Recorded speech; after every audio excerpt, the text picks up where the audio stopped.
When your wife is not the one you love, how would you choose to spend the rest of your life? A man never loved his wife. On the day of his 10th wedding anniversary, she broke his violin in anger. This violin was the most precious thing in his life. Without it, he has no hope of survival. He tried to get a new violin, but he was never in the mood to play the way he wanted to. After much thought, the musician Nasser Ali decided to commit suicide, but he was afraid of the pain of shooting himself. He was afraid of jumping off a cliff. Poisoning seemed like a good option, but at the thought of the mockery of his own poisoned body, he didn't hesitate to reject such an ugly way of dying. After thinking for a long time, he changed into a loose pajamas and decided to lie comfortably on his bed to hunger strike and wait for death. On the first day of his hunger strike, his daughter came into the room and asked him what was wrong. Ali got up and opened the curtains to let the sunlight dispel the darkness in the room, and then gently told his daughter that her father was fine, just feeling a little tired. In fact, he had always felt very sorry for his daughter because his wife was too demanding on her. His daughter was only 2 points short of a perfect score in her exams, but his wife still blamed her for not working hard enough. Her daughter asked him if she could go on the swings. Ali replies with a quick answer, yes, of course. Although Ali is not a good father, but over the years, he did try his best to play the role of a father. When his wife came home and saw that his daughter wasn't studying, she went up and slapped her. Ali panicked and closed the curtains before his daughter gave herself up. On the second day of the hunger strike, the wife sensed something was wrong with her husband. She called Ali's brother, hoping that he would come over to talk to Ali. Ali had been a rebel since he was a kid. He was the bad boy at school. His brother, on the other hand, was a role model for the good kids at school.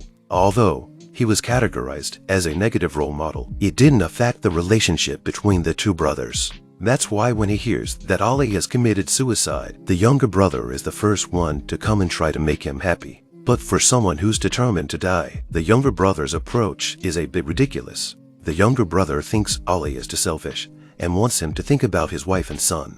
When talking about selfishness, Ali suddenly became agitated. Selfish? Who are you to call me selfish? You have a wife and children too. But when you went to revolution, did you think of them? Did you ever think about how much they suffered while you were in jail? You wanted to change the world, but you didn't care about your family. Let me remind you of something. While you were dreaming of being a hero, Mom spent countless nights in tears. It's true that neither of the two brothers is in a position to say anything about the other. After all, they are both pursuing those vain things. On the third day of the hunger strike, snowflakes began to fall from the sky. After the initial stage of hunger, boredom and emptiness began to hit Ali. Boredom, as we all know, is the perfect breeding ground for absurd ideas. He thought of Socrates when he passed on his spiritual treasures before he died, with grace and ease. So he wanted to follow Socrates' example and leave his own spiritual treasures for future generations. He called out to his children and taught them about his spiritual treasures. He spoke at length, and their children listened.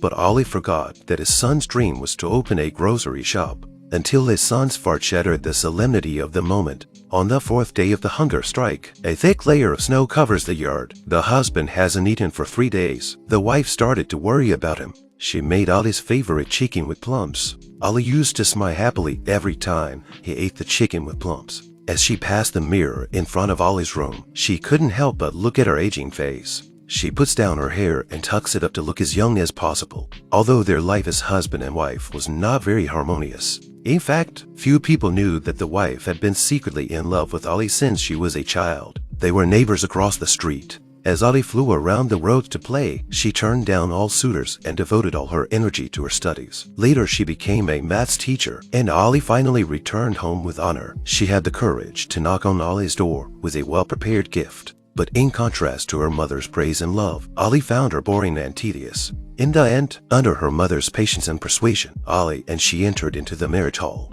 But life after marriage wasn't what it seemed. There was no so-called love between them, only an artist who was poor but had a high opinion of himself. So when his wife prostrated herself on him and apologized tearfully, Ali responded to her with nothing but infinite indifference. She hoped her husband wouldn't ruin our lives because of a violin. The husband angrily pushed her away and said he had never loved her and told her to think with her head. What else could have happened to Ali in the last hours of his life? Will his wife be able to stop her suicidal husband?